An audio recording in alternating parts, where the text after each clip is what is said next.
Besiete Ishmael. Encontramos en nuestra Perashá Tekev,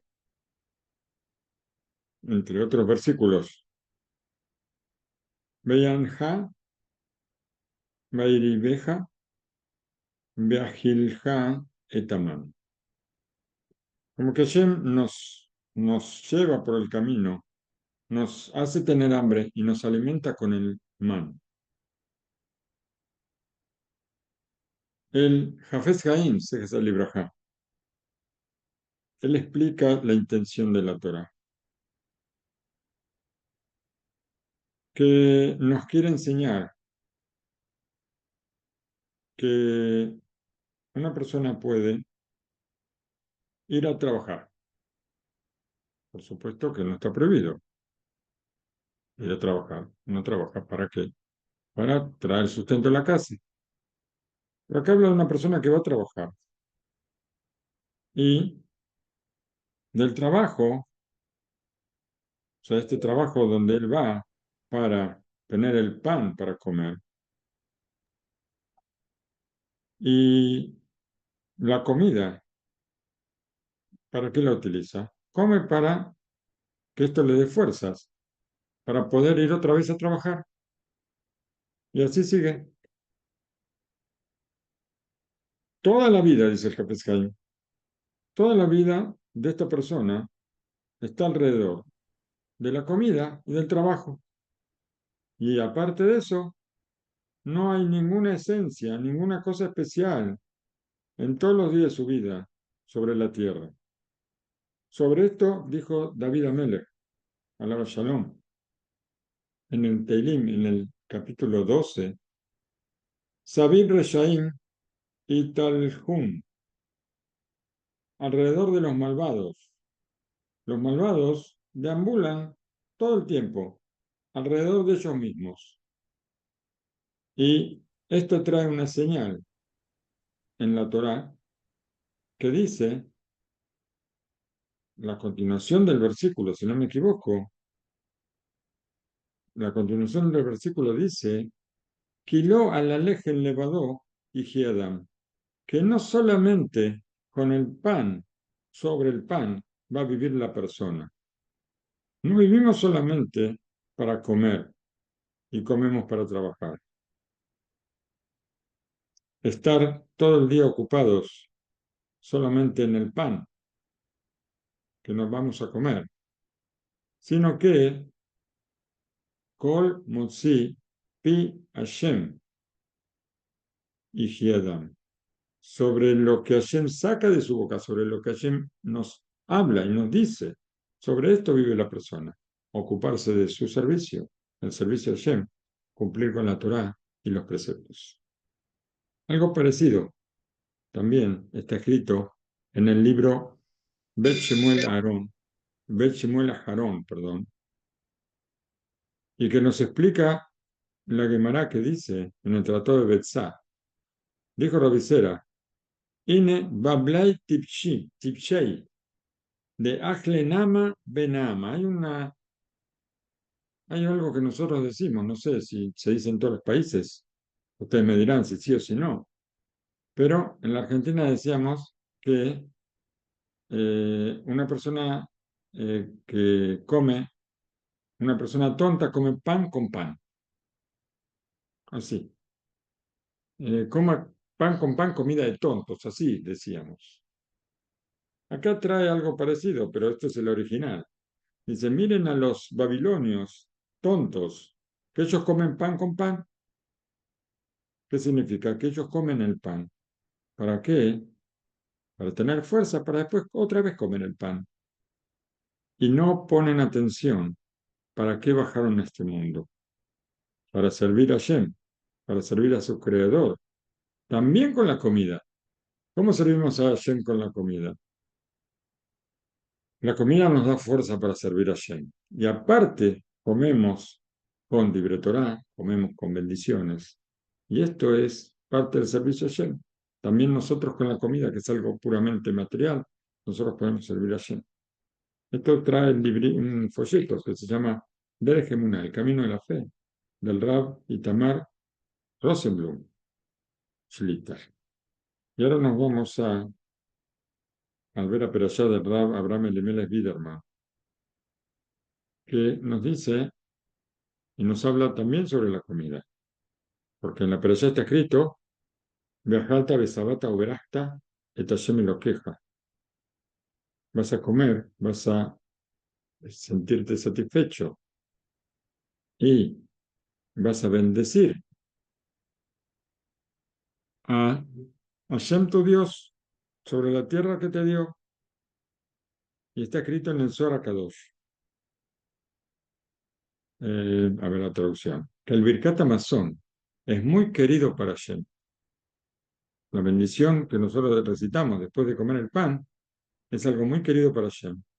Y la persona que bendice a Hashem satisfecho tiene que poner atención que está cumpliendo la voluntad de Hashem y hacer esto con alegría y no estar triste, Hasu Shalom.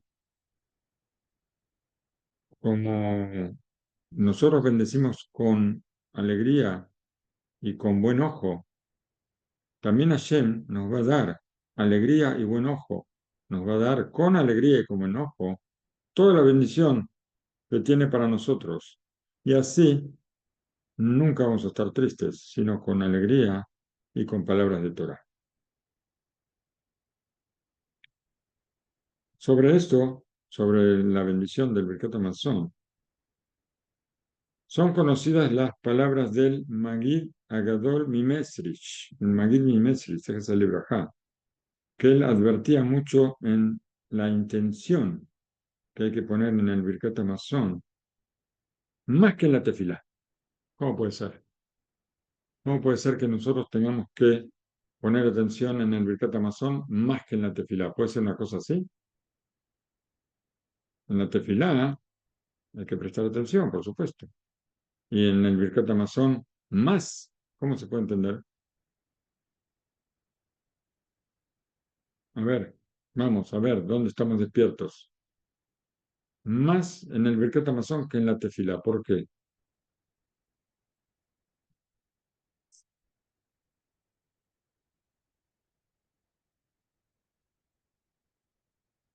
¿Hay alguien por ahí?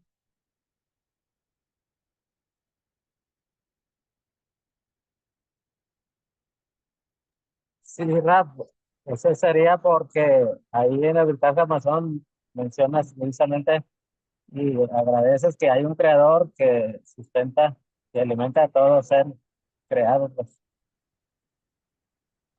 y que de él dependemos prácticamente por el sustento que viene de él, Nosotros por el alimento. podríamos decir algo así, que en el Birkat Hamazon estamos agradeciendo a Hashem por lo que nos dio, ¿no es cierto? En la tefilá, nosotros alabamos a Hashem, también pedimos, también agradecemos en la tefilá. ¿Y por qué agradecemos? Porque sabemos que lo que pedimos a Hashem nos va a dar, eso con seguridad. Pero el Birkat Hamazon, hay una diferencia muy grande entre la tefilá y el Birkat Hamazon. La tefilá la establecieron los sabios. El Birkat Hamazon es una orden de la Torá. Por eso hay que prestar más atención. Estamos cumpliendo un precepto de la Torá. También, por supuesto, que los preceptos de los sabios también nosotros no podemos hacer diferencia, pero hacemos la diferencia. Un precepto de la Torá es mucho más fuerte que un precepto de los sabios. Todos hay que cumplirlos, no hay que dejar uno por otro, eso seguro que no. Escribió el Yavetz, sé que es el libro, ajá, que le parece que de acuerdo a nuestro camino podemos traer un consejo. Hay un precepto y hay una prohibición. Que los dos tienen distinta suerte, dice aquí. Vamos a ver. Kimube kiblu ayudim aleem beal salam cumplieron y recibieron los yudim sobre ellos. Hablando de la Torá, ¿cuándo decimos esto? que recibimos, cumplimos y recibimos, esto no lo hicimos en el monte Sinaí. Para ellos y para las generaciones siguientes, para hacerlo con alegría y buen corazón, esto está dicho en Purim. Que en Purim nosotros recibimos la Torá con, por propia voluntad, cuando en la entrega de la Torá hay una especie de, no contradicción, pero nosotros decimos Naseh Nishma, decimos vamos a hacer y vamos a escuchar, pero, pero por otro lado, Hashem dice, levantó el monte y dijo, si reciben la Torá está muy bien, y si no, bajo el monte sobre sus cabezas, y ahí va a estar vuestra sepultura. Quiere decir que en cierta forma recibimos la Torá por obligación en Shavuot, pero en Purim recibimos la Torá por propia voluntad y con alegría. Y en cambio hay mitzvot, vamos a decir, como Purim, como el quemado del Jamés, y como lo que es la separación entre carne y leche.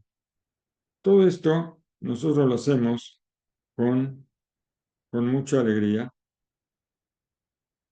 pero hay un precepto que no tiene suerte, así dice el Yavets, el Birkat Hamazon, porque todos cumplen la primera parte del versículo, Bejalta Besabata, que vas a comer y vas a estar satisfecho. Eso lo cumplimos todos. Pero la segunda parte no la cumplimos todos. Y vas a bendecir a Shem tu Dios. Porque muchos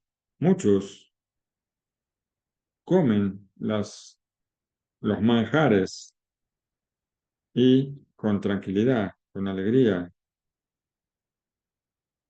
y bendicen en voz baja, con palabras débiles. Y no solamente eso, sino que corriendo, sin intención, sin detalle de las palabras, y ni siquiera de las letras tampoco. Por eso es como si seguiremos comiendo. Antes, primero comimos la comida y ahora nos comimos la bendición también. El justo, Rabbi Eliyahu Lupián, Sal Brajá, él se preguntaba siempre por qué en la yeshivot hay una interrupción como de 40 minutos. Los chicos hacen la tefilá de Shachrit de la mañana, y entre que terminan la tefilá y empiezan a estudiar, hay como una interrupción como de 40 minutos. Y él se preguntaba, ¿para qué esto? ¿Para qué esto? Van a desayunar. Y él no entiende por qué hay una pausa tan grande. Le dijeron, ¿qué es lo que no entiende? Ellos necesitan una pausa para comer. Y dijo el Raúl Lupián, dijo, yo entiendo. Hacen falta 5 minutos tal vez para comer la mitzvah de Pat Shachrit. Es una mitzvah muy importante, comer pan en la mañana. Dicen los sabios que nos previene de 70 enfermedades comer pan en la mañana y decir Birkat Hamazon. Rav Lupián dice 5 minutos para comer el pan, lo que se llama Pat Shachrit, el pan de la mañana, y otros 15 minutos para decir Birkat Hamazon. ¿Alguien tarda 15 minutos en decir Birkat Hamazon? ¿Cómo que sí? ¿15 minutos? ¿Cuál acabó? Raúl Lupián dice 15 minutos. Pero si tardamos 5 minutos, yo creo que es mucho. Hay gente que lo dice en 30 segundos. Por supuesto que en 30 segundos no hay ninguna intención. Pero fíjense lo que decía Raúl Lupián. En la yeshiva, 5 minutos para comer el pan, 15 minutos para bendecir. Con 20 minutos de pausa alcanza. ¿Para qué 40? Y seguramente en esos 40 minutos son 35 para comer, 2 para decir Birkat Hamazon y el resto para charlar. casi seguro. Por eso nos Por eso muestra. nos muestra. De aquí nosotros De aquí podemos nosotros podemos tomar la enseñanza de aquí. El sabio va a escuchar y va a saber qué es lo que tiene que hacer. El Rebbe de Belz acostumbraba, él preguntaba. Todos sabemos que hay una bendición. La bendición Birkat Hamazon, ¿cómo se llama? Tiene un sobrenombre, el Birkat Hamazon. No aparece casi en ningún libro. Puede ser que aparezca en el Talmud, que se llame así. Se llama las tres bendiciones, el Birkat Hamazon. ¿Por qué? Porque tiene cuatro, no tiene tres.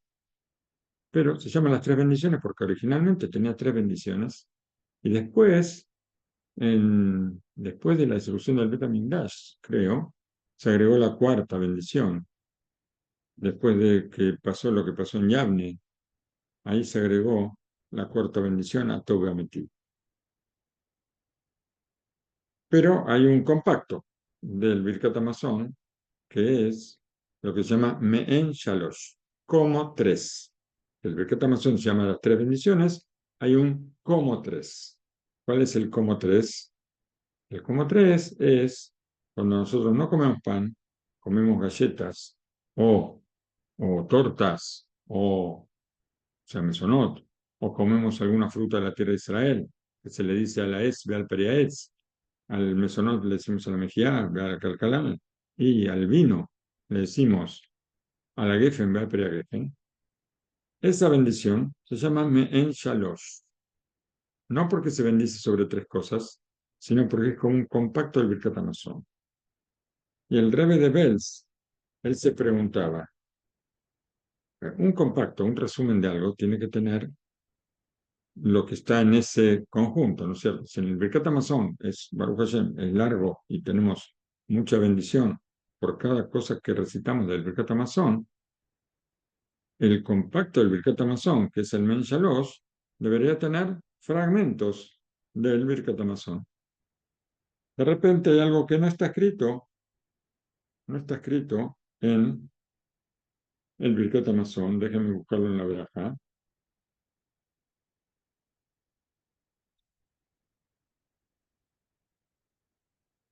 Un Barejeja Alea Bigdusha Ubetara. Está escrito que vamos a comer en la tierra de Israel, vamos a comer de los, de los cereales de la tierra de Israel, o del vino de la tierra de Israel, o de los frutos de la tierra de Israel. Y vamos a alegrarnos con la construcción del Bet HaMikdash, y vamos a comer sus frutos, y vamos a estar satisfechos por el bien que Hashem nos hace, y vamos a bendecir sobre ella con santidad y pureza. Esto no aparece en el Birkat Hamazon. Las otras cosas sí aparecen, tal vez con palabras un poco diferentes, pero aparecen las mismas cosas.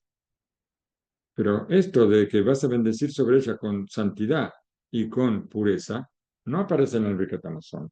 Entonces, ¿de dónde nosotros sacamos esto? ¿De dónde nosotros, por qué, si es un resumen del Birkat Hamazon, por qué aparece esto? No lo encontramos esto en el Birkat Hamazon. Y nos explica el Rebbe de Belz. Él pregunta y responde también. ¿Qué nos dice? Nos dice que antes de comer el pan, ¿qué tenemos que hacer? Tenemos que hacer varias cosas. Primero, Netilat Yadayim, lavarnos las manos, después bendecir por el lavado de manos, después secarnos, después cortar el pan, sumergirlo en sal y ahí recién comemos. Encontramos que todo el proceso para llegar hasta comer el pan lo estamos haciendo concentrados en las distintas cosas que tenemos que hacer. Por ese motivo, nosotros estamos bendiciendo con santidad y con pureza. Cuando llegamos a decir Amotzile Geminares y comemos, esto lo hacemos después de Netilat Yadayim, después de la Berajá, después de secarnos, y ahora ya tenemos la sal delante, el pan, la jalot, si es Shabbat, y entonces vamos a comer y después vamos a bendecirle el Birkat Hamazon con santidad y pureza. Después de la palabra de Torah en la mesa también, todo esto da santidad y pureza.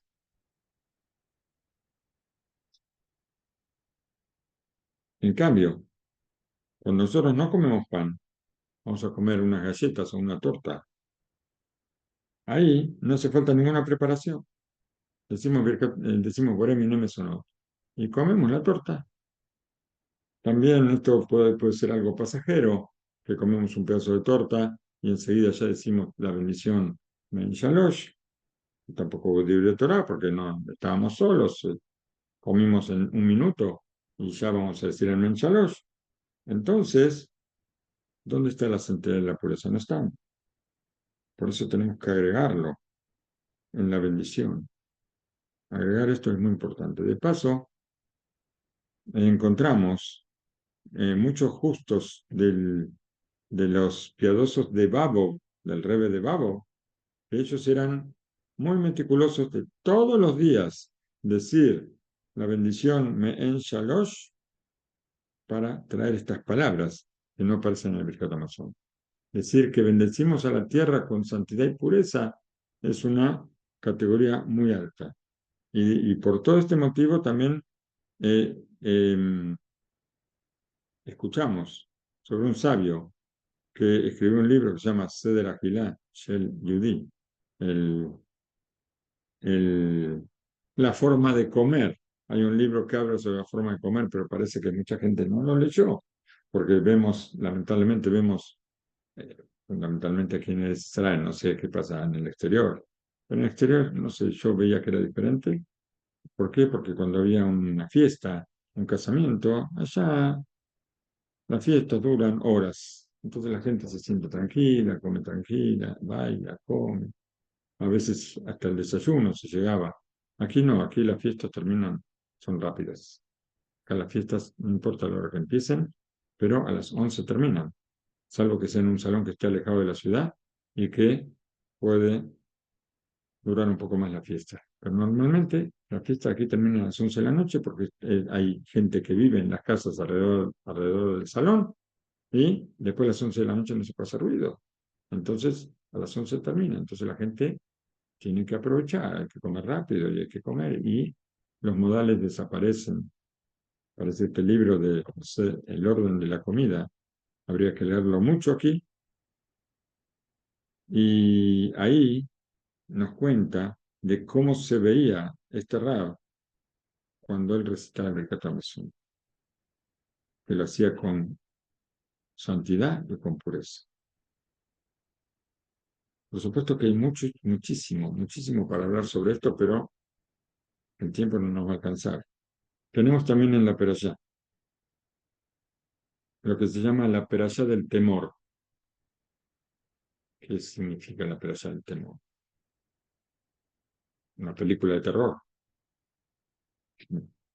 Seguro. Beatá Israel. Y ahora Israel. Ma Hashem lo queja Shoel Meimah. Y ahora Israel, ¿qué es lo que Hashem tu Dios te pide? ¿Qué nos pide? Kiim le irá. Que sintamos temor a Hashem. Esto nos pide Hashem. Y fijémonos cómo la forma en que está escrito, como diciendo, preguntan los sabios, ¿acaso el temor a Hashem es algo, una cosa pequeña? Porque, y ahora Israel, ¿qué Hashem te pide? Solamente te pide que le temas, solamente eso, nada más. Como diciendo que es una cosa pequeña. Y los sabios dicen, bueno, tal vez es pequeña para Moshe Rabbeinu, porque Moshe Rabbeinu está hablando en nombre de Hashem, pero no para todos.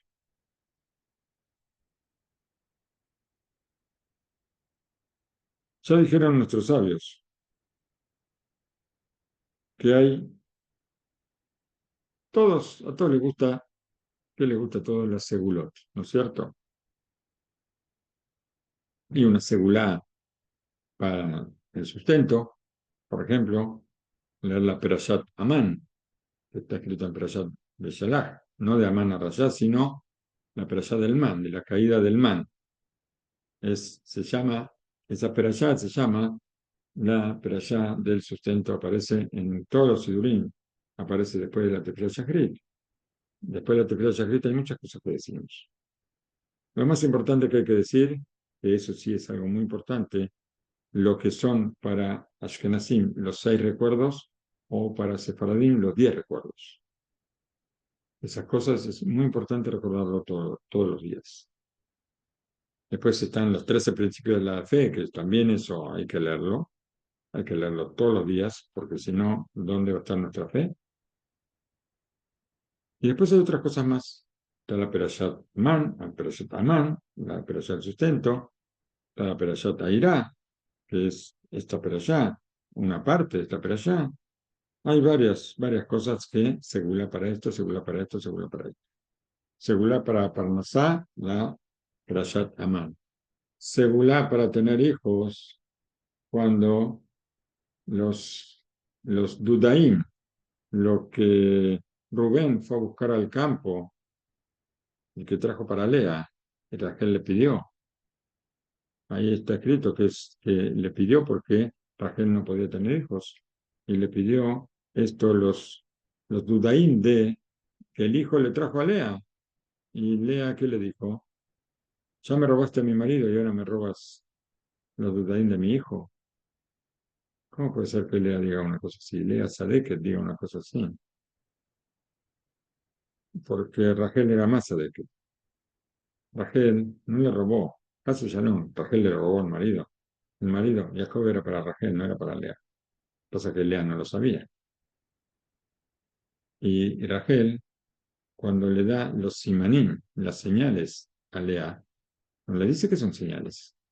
Le dice que son alajot. Son alajot. Ella va a casarse ahora con un hombre justo. Y ella tiene que saber sobre lo que los taimanim hacen en el compromiso de una pareja, lo que se llama tjina. ¿Qué es tjina? Tjina es 3 cosas. A la Nerot, el encendido de las velas, la leche de pureza familiar y la halá. Esas 3 cosas son las iniciales de la Jina. Y Rachel le enseñó esas 3 cosas. Eran las señales que le había dado Jacob, pero ella no le dijo que eran señales. Por una cuestión de señut, no le dijo que eran señales. Que un secreto de novios le va a contar a la hermana. Esto no puede contarle. Entonces ella le dijo que eran alajot.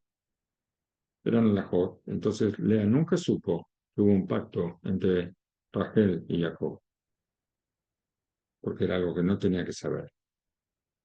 Y entonces ella pensaba que Jacob era el justo marido de ella, y que Rachel, cuando se casa, Jacob se va con Rachel, y a ella la pone un poco a un lado, y ella siente que Rachel le robó al marido. Por eso le dijo así, de esa manera. Esa iba a ser la clase de hoy, iba a hablar sobre ese tema, pero cambiamos. Entonces, pero me acuerdo de esa parte fundamental que trajo Rav Rosenblum. Bueno, acá nos cuenta el Rav Abraham Elimelech Biderman, Chilita, que hay una segula para la Parnasá, conocida por todos, que lo trajo el Rav Menachem Mendel Marimanov, de leer el día tercero, o sea, el martes, de Perashat Beshalach, la Perashat del Man, que es la tercera Perashá, Beshalach, es la tercera Perashá del Sefer Shemot, y seguramente la Perashat Amán debe ser la tercera parte de la Perashá también. Y también hay una segula muy grande, dijimos, para una cosa, para otra. Y hay una segula también con la perashá de la ira, con la perashá del temor, el día tercero de perashá, porque yo no se lo dije antes, hoy es el día quinto de la perashá que porque ahora le voy a explicar por qué no se lo dije antes. Dice, hay una perashá, hay una segula también del día tercero, perashat Ekev, que es también la tercera perashá del Sefer de Barim. ¿Para qué? Para poder llegar al temor al cielo. Pero en verdad dijeron nuestros sabios que esta perashá del temor no se dice exclusivamente el día tercero de Perashat Ekev, sino es algo que hay que decir no toda la semana de Perashat Ekev, sino es algo que hay que decir todos los días. Todos los días nosotros tenemos que decir esto, como leyendo, como se lee Mikra, Shne Mikra Behat Targum. Una misma que es para los hombres exclusivamente porque las mujeres no van a tener tiempo. El viernes hay que hacer los preparativos para Shabbat y la mujer hace mucho más preparativos que el hombre. Entonces, leer Perashat Shne Mikra Behat Targum, leer dos veces la Perashat de la Irá, cada versículo dos veces en hebreo y una vez en arameo, es algo que puede a nosotros, que no es la lengua madre, el hebreo, y menos el arameo, no nos lleva mucho tiempo. Y por eso hay mucha gente que el Shene Mikra Bejat Targum lo va leyendo durante toda la semana. El israelí, que el hebreo lo dice volando, lo puede decir en un ratito, puede decir toda la perashá completa. Pero acá habla de que esto es muy bueno decirlo todos los días, y dos veces en hebreo y una vez en arameo, para que entre bien dentro del corazón. Leer de esta manera la perashá, y de esa forma todo esto queda bien grabado. El Rebbe, Rabbi Eliezer, mi Big, no sé cómo decir este nombre, él trajo una señal sobre esto con las palabras que encontramos en el Pirkei Avot. En el Pirkei Avot aparece lo que dijo Rabbi Acabia ben Malalel. En el capítulo 3 del Pirkei Avot, así comienza, dice, mira tres cosas y no vas a caer en las manos del pecado. ¿Qué quiere decir Rabí Acabia ben Malalel? ¿Qué es esto? Mira tres cosas. Ahí dice, el Pirkei Avot dice cuáles son las tres cosas, pero las intenciones son otras. La persona tiene que mirar tres. ¿Qué quiere decir? La tercera perashá del Humash de Barim. Esta perashá Ekev, y ahí está la perashá del temor. Y ahora Israel, ¿qué es lo que Hashem quiere de ti? Sino que sientas temor. De esa manera es imposible caer en las manos del pecado. Nos vamos ahora al libro Ineni Beyadka, estoy en tus manos. Y acá nos habla, lamento decir que no sé quién está hablando, porque no trae quién está hablando en lo que vamos a leer. Nos dice que hay una diferencia muy grande entre lo que es hablar de fe y vivir la fe. Nosotros necesitamos vivir la fe, no solamente hablar. Pero para vivir la fe, esto se llega hablando. Hablando de la fe, vamos a llegar a vivir con fe. Nos cuenta que una persona que vive con fe consigue rezar y sus tefilot, sus oraciones van a ser respondidas. ¿Por qué? Porque son tefilot, son oraciones verdaderas. Hace poquito hablamos de la tefilá verdadera y la tefilá no tan verdadera. Tefilá verdadera es que yo le pido a Hashem porque sé que solamente Hashem puede darme las cosas y no tengo otros ayudantes o otros benefactores que me van a colaborar en cosas. Karov Hashem lejol koreab, lejol asher ykreú emet. Esto está en Teilim, si no me equivoco, 145, si no me equivoco. Hashem está cerca de todos los que lo llaman, de todos los que lo llaman de verdad. ¿Qué quiere decir que lo llaman de verdad? Y yo le pido algo a Hashem, seguro que no estoy mintiendo. Yo le pido a Hashem porque Hashem es el único que puede darme. Esto es pedirle de verdad. Cuenta acá algo muy interesante. Y quien nos está contando nos dice que él fue testigo. Y nosotros podemos ver la fuerza de la tefilá verdadera con esto.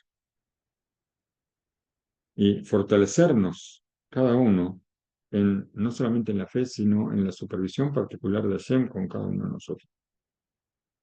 Akadosh Baruj Hu me dio el mérito, o sea, todo está hablando en presente, quien lo está contando, que lamentablemente no sé quién es. Hashem me dio el mérito de ser casamentero, así dice. No profesión casamentero, pero él formó una pareja. Él formó una pareja entre un joven observante de Benévera que estudió en una yeshiva con una de las alumnas de un seminario de chicas que retornaban al buen camino, el seminario llamado Neve Yerushalayim. Esta pareja, eh, vamos a decir, tal vez está hablando de él y la esposa, este hombre, porque dice que esta pareja siguió conectada con nosotros. ¿Con quién? Con él y con la esposa. O sea, la esposa, la chica que se casó, hablaba siempre con la esposa, tal vez aconsejaba, tal vez preguntaba cosas. De vez en cuando hablaban por teléfono y se deseaban buen año o buena fiesta o lo que fuera. El día que, cuando terminó Purim en Jerusalén, cuenta él que volvió con su familia después de haber estado en la ciudad Purim junto a los padres. Se ve que los padres vivían en Jerusalén y él pasó Purim junto a los padres. Que todos estábamos muy cansados, destruidos por el día, o sea, las mismas del día, y por el viaje también, un viaje cansador, y de repente suena el teléfono, y es este joven ahí al teléfono, este joven que se casó, y me preguntó cómo estaba. En unos momentos, él pasó al asunto por el cual me llamó. Dice, Rabino, usted sabe que nosotros estamos casados ya hace más de 6 años y no tuvimos el mérito de tener hijos todavía. Lo harán. Le digo, yo lo sé, contesté. Y esto es algo que me duele muchísimo. Nosotros, mi esposa y yo, hacemos tefilá por ustedes. Y todo el tiempo estamos esperando que llegue la salvación. Siguió hablando el muchacho. Rabino, pero yo solamente ahora entendí que usted es el culpable de todo esto. ¿Usted es el culpable de todo esto? ¿Qué? Pregunté. Esto, dice acá el rabino, dice, esto es lo que menos me esperaba escuchar. ¿Qué estás diciendo? ¿Cómo yo soy el culpable de que lo que les pasa a ustedes que no pueden tener hijos? Y él esperaba mi pregunta, por supuesto, para empezar su relato. Dice, nosotros hicimos todo lo posible, todo lo que Hashem nos pide que hagamos. Hicimos nuestra parte, pero no llegamos a ver la luz en el horizonte, o la salida de la cueva, digamos, a la salida de la oscuridad. Y al comienzo del invierno de este año, se me ocurrió algo. Se me ocurrió que si yo viajaba en Purim a, a la tumba de Rabbi Shimon Bar Yochai en Mirón y hacía tefilá ahí, va a venir la salvación muy grande. Purim es un día muy grande y todo el que extiende su mano hay que darle. Así está escrito sobre Purim. Viene alguien y me pide, yo le tengo que dar. Y más si le pedimos a Hashem nos va a dar. Él está pidiendo hijos.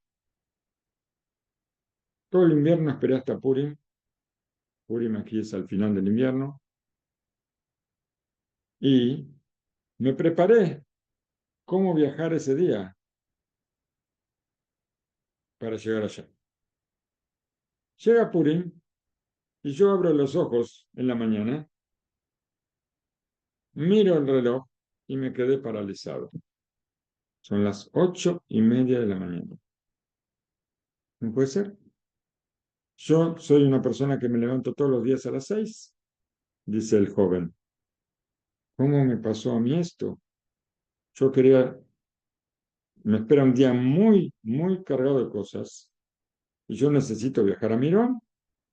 Yo quería levantarme a las 4 de la madrugada levantarme para hacer tefilá con la salida del sol, cumplir las misas de Purim de la mañana y viajar bien temprano. Entendí que ahora me tenía que separar de esta idea de viajar a Mirón. Pero, o sea, antes de la tefilá, antes de leer la Megilá, aparte de las misbot, tenía por delante, si yo viajaba, tal vez, ¿cuándo iba a comer? No iba a poder comer la comida de Purim tampoco. Estaba triste y me agarró como una desesperación. Sentí que perdí el gusto de Purim, o la alegría de Purim. Mi esposa me vio que yo estaba así, quebrado, y me hizo una propuesta. Me dijo que viaje, ella me iba a preparar un pancito con algo de algún relleno, una botella de vino o algo, lo mínimo para hacer la comida de Purim allá en Mirón. Entonces hice tefilá, esa tefilá, escuché la Megilá y salí, viajé, hasta que llegué a Rabbi Shimon Bar Yochai. Ya era bastante tarde, pero todavía era día de Purim, estaba quebrado. Todo el año, todos los años que pasaron hasta ahora, todas las situaciones que vivimos hasta hoy, y esto, levantarme tarde,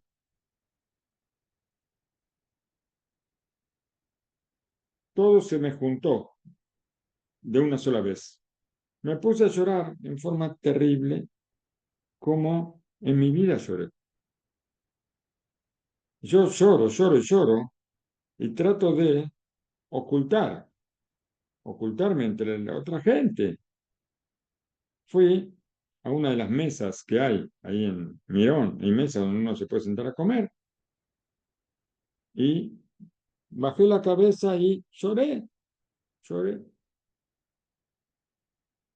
lloraba y al mismo tiempo estaba rezando y pidiendo al Señor del mundo que me dé una señal que quería de nosotros. Y yo estoy ahí pidiendo esa señal y de repente escucho tu voz, le dice el joven al rabino. ¿Cómo yo escucho tu voz en Mirón al lado de la tumba de Rabbi Shimon Bar Yochai? Dice, este es otro relato largo, cuenta el rabino, porque yo vivo en Jerusalén y yo no festejo Purim ese día. Este chico vivía en Benebrak, era el día de Purim, el día 14.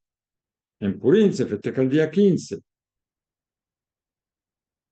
Entonces, esto que están contando ahora es cuando terminó el día 15, el día de Purim. Pero lo que pasó es el día 14.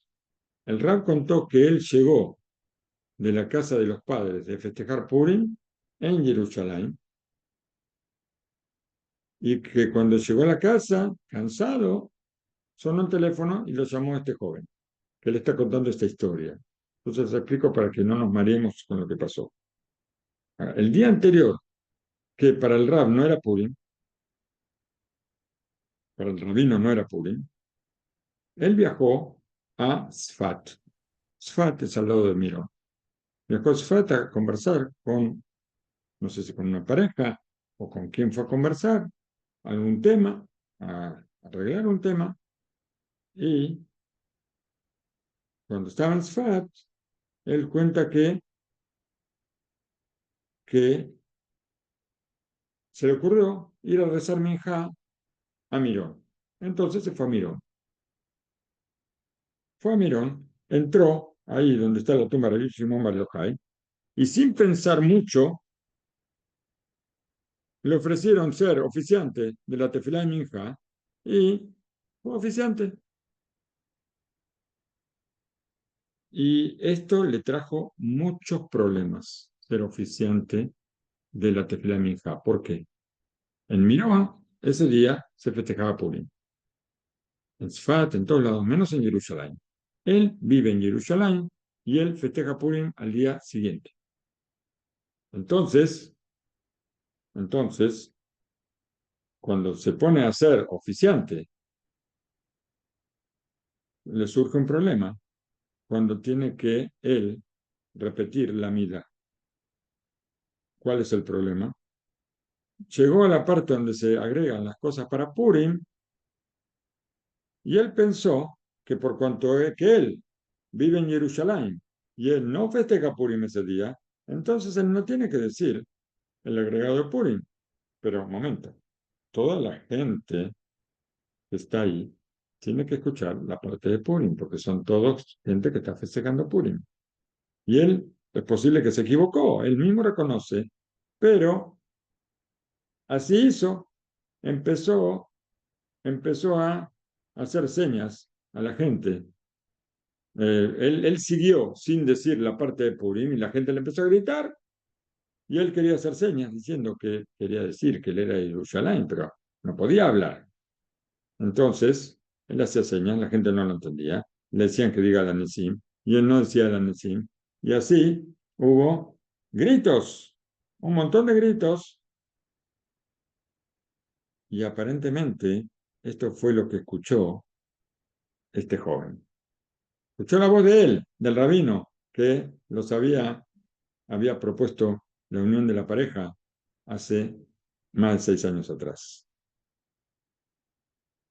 Y él cuenta, el rabino cuenta que él sufrió muchísimo por, pero por mérito a ese sufrimiento, el joven que estaba llorando ahí en una mesa lo escuchó a él tratando de explicar a la gente que, que él no festejaba Purim ese día. Siguió hablando el joven ahora, volvemos al joven. En ese momento que escuché tu voz, yo le pedí a Shem que me dé una señal y escucho tu voz. Pasó por mi cabeza un pensamiento. ¿Por qué Hashem me mandó esta señal del cielo? Me manda esta señal del cielo que yo te escuche tu voz. Acá está nuestro problema. Tú eres nuestro problema, dice el joven al rabino. Dice, y tú tienes la culpa. ¿Por qué? Porque es algo corriente aquí en Israel, entre los Ashkenazim, que cuando una persona actúa como casamentero, ¿qué hace? Que él presenta a un chico, le presenta a una chica para que se casen, y esta pareja avanza en el conocimiento y se casan, hay que pagarle al casamentero. Esto es algo que está establecido y que nadie se salva. Yo no me salvé. Con mis dos hijas que se casaron aquí no me salvé. Tuve que pagar bastante, aunque los casamenteros eran casamenteros casuales, no eran profesionales. Ellos vieron, uno era el alumno de él y mi hija era amiga de la hermana de él y un día la vio y dijo, está justo para este muchacho. Y los presentó, se casaron y después vino a mí a reclamarme que yo le pague. Bueno, está bien. Entonces cuenta acá el joven que él no pagó por el servicio que él hizo de casamentero y que por eso no puede tener hijos. Y culpa de él porque él no quiso aceptar. El joven le quiso pagar y él no quiso aceptar. No quiso aceptar, dijo que él no lo hizo como casamentero, no lo hizo para ganar dinero, ni ninguna cosa por el estilo, tampoco es su trabajo, y él quería pagar lo que le correspondía y el rabino no quiso recibirlo. De todas maneras, me quise liberar de la culpa, dice el rabino, Le dice, ¿qué estás diciendo? Primero que ustedes son sefaradín. Y los sefaradín no acostumbran esto de pagarle al casamentero. El joven discutió. Dijo, yo puedo ser sefaradí, pero yo estudié en una yeshiva Ashkenazim y yo sigo las costumbres de Ashkenazim, así que no hay ningún motivo para discutir sobre esto. Yo tengo que pagarte. Como los Ashkenazim. Y no quise aceptarle. Le dije, aparte de todo esto, yo esto lo hice como lo hice con varias personas, no lo hice como un trabajo. Nunca yo tomé dinero de mis alumnos, porque son como mis propios hijos. El joven empezó a llorar y me pidió que no me niegue a recibir. Entendí que iba a ser una misvá tomar el dinero, en este caso, y acepté recibirlo.